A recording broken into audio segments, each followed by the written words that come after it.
Hello, and welcome back to Nova History You Should Know. This is a very special edition of Nova History You Should Know. It's our first spooky edition in honor of September and fall being just around the corner. So we thought we would start with a hometown classic favorite, something we all see, something we all know and love, the Fauquier Jail. Okay, let's get into it. The Fauquier History Museum at the Old Jail, formerly known as the Old Jail Museum, is located in the old Fauquier County Prison Complex. It's right next to the courthouse. It was built in 1808 as the 6th jail in Warrenton.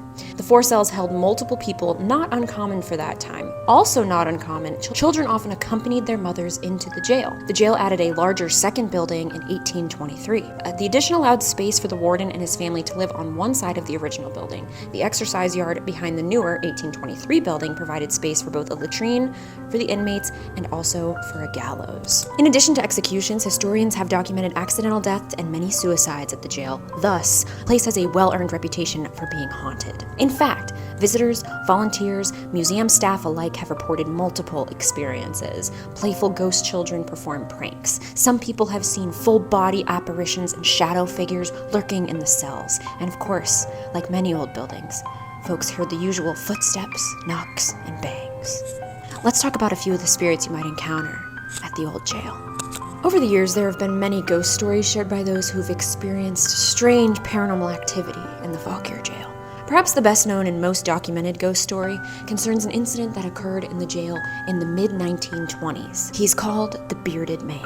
An elderly man known as Mick G owned a farm in north of Warrenton and thought his relatives were out to seize his property. In order to frustrate them, he set his house on fire and remained inside, trying to die in the flames.